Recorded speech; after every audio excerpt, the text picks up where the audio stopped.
होता है सारे विश्व का कल्याण यज्ञ से, जल्दी प्रसन्न होती है भगवान यज्ञ से। करना हो यज्ञ प्रकट हो जाते हैं अग्निदेव, डालो शुद्ध पदार्थ यज्ञ में खाते हैं अग्निदेव। सबको प्रसाद यज्ञ का पहुँचाते हैं अग्निदेव, बादल बना के भूमि पर बरसाते हैं अग्निदेव। बदले में एक के अनेक दे जाते अग्निदेव, पैदा अनाज होता है भगवान यज्ञ से। होता है सार्थक वेद का विज्ञान यज्ञ से, जल्दी प्रसन्न होते हैं भगवान यज्ञ से। होता है सारे विश्व का कल्याण यज्ञ से। यज्ञ शब्द यज धातु से सिद्ध होता है, जिसका अर्थ है देव पूजा, संगतिकरण और दान। संसार के सभी श्रेष्ठ कर्म यज्ञ कहे जाते हैं। यज्ञ को अग्निहोत्र, देवयज्ञ, होम, हवन, अध्वर भी कहती है। यज्ञ की महिमा का वर्णन करते हुए महर्षि दयानंद कहती है, सब लोग जानते हैं कि दुर्गंध युक्त वायु और जल से रोग के नष्ट होने से सुख प्राप्त होता है। जहाँ होम होता है वहाँ से दूर देश में स्थित पुरुष के नासिका से सुगंध का ग्रहण होता है, वैसे दुर्गंध का भी। इतने से ही समझ लो कि अग्नि में डाला हुआ पदार्थ सूक्ष्म होकर फैलकर वायु के साथ दूर देश में जाकर दुर्गंध की निर्वृत्ति करता है। अग्निहोत्र से वायु वृष्टि जल की शुद्धि होकर औषधियाँ शुद्ध होती है। शुद्ध वायु का श्वास स्पर्श खान पान से आरोग्य बुद्धि बल पराक्रम बढ़ता है। इसे देवयज्ञ भी कहते हैं, क्योंकि यह वायु आदि पदार्थों को दिव्य कर देता है। परोपकार की सर्वोत्तम विधि हमें यज्ञ से सीखनी चाहिए। जो हवन सामग्री की आहुति दी जाती है उसकी सुगंधित वायु द्वारा अनेक प्राणियों तक पहुंचती है, वे उसकी सुगंध से आनंद अनुभव करती है। यज्ञ करता भी अपने सत्कर्म से सुख अनुभव करता है। सुगंधि प्राप्त करने वाले व्यक्ति यागिक को नहीं जानते और न ही यागिक उन्हें जानता है, फिर भी परोपकार हो रहा है, वह भी निष्काम। यज्ञ में 4 प्रकार के हव्य पदार्थ डाले जाते हैं, सुगंधित केसर, अगर, तगर, गुग्गल, कपूर, चंदन, इलायची, लौंग, जायफल, जावित्री आदि। पुष्टिकारक घृत, दूध, फल, कंद, मखाने, अन्न, चावल, जौ, गेहूं, उड़द आदि। मिष्ट, शक्कर, शहद, छुआरा, किशमिश, दाख आदि। रोगनाशक गिलोय, ब्राह्मी, शंखपुष्पी, मूलहटी, सौंठ, तुलसी आदि औषधियाँ अर्थात जड़ी बूटियाँ जो हवन सामग्री में डाली जाती है।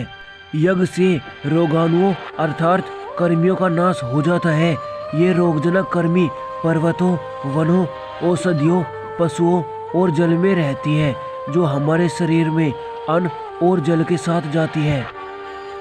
मलमूत्र के विसर्जन पदार्थों के गलने सड़ने, श्वास प्रश्वास की प्रक्रिया, धूम्रपान, कल कारखानों, वाहनों, भट्टों से निकलने वाला धुआं, संयंत्रों के प्रदूषित जल, रसायन तत्व एवं अपशिष्ट पदार्थों आदि से फैलने वाले प्रदूषण के लिए मानव स्वयं ही उत्तरदायी है।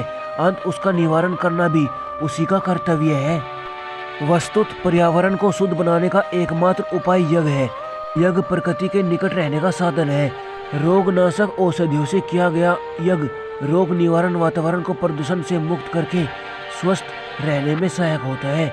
आधुनिक चिकित्सा विज्ञान ने भी परीक्षण करके यज्ञ द्वारा वायु की शुद्धि होकर रोग निवारण की इस वैदिक मान्यता को स्वीकार किया है। प्राय लोगों का विचार है कि यज्ञ में डाले गए घृत आदि पदार्थ व्यर्थी चले जाती है, परंतु उनका यह विचार ठीक नहीं है। विज्ञान के सिद्धांत के अनुसार कोई भी पदार्थ कभी नष्ट नहीं होता, अपितु उसका रूप बदलता है। यथा बर्फ का पिघलकर जल रूप में बदलना, जल का वाष्प रूप में बदलकर उड़ जाना। रूप बदलने का अर्थ नष्ट होना नहीं, बल्कि अवस्था परिवर्तन है। बस यही सिद्धांत यज्ञ पर भी चरितार्थ होता है। यज्ञ में डाले गए पदार्थ सूक्ष्म होकर आकाश में पहुंच जाती है। यज्ञ में पौष्टिक, सुगंधित और रोगनाशक औषधियों की हवन सामग्री से दी गई आहुतियों से पर्यावरण की शुद्धि होती है। सभी पदार्थ सूक्ष्म होकर पृथ्वी, आकाश, अंतरिक्ष में जाकर अपना प्रभाव दिखाती है। इससे मनुष्य, अन्य जीव जंतु एवं वनस्पतियाँ सभी प्रभावित होती हैं।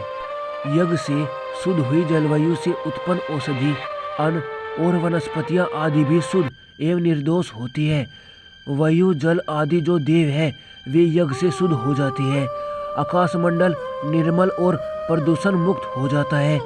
यही उन देवताओं का सत्कार और पूजा है। अग्नि में समर्पित पदार्थ आकाशमंडल में पहुंचकर मेघ बनकर वर्षा में सहायक होती है। वर्षा से अन्न और अन्न से प्रजा की तुष्टि पुष्टि होती है। इस प्रकार जो अग्निहोत्र करता है वह मानो प्रजा का पालन करता है। परमात्मा ने मनुष्य को बहुत कुछ दिया है, परंतु क्या मनुष्य ने भी परमात्मा को यज्ञ के द्वारा कुछ दिया है?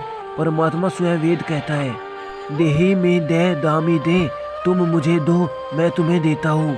अंत यज्ञ करते हुए बड़े प्रेम से वेद मंत्र बोलकर आहुति दो, जिससे मन शुद्ध पवित्र और निर्मल बन जाए, प्रदूषण समाप्त हो जाए, जनता खुशहाल हो, विश्व का कल्याण हो।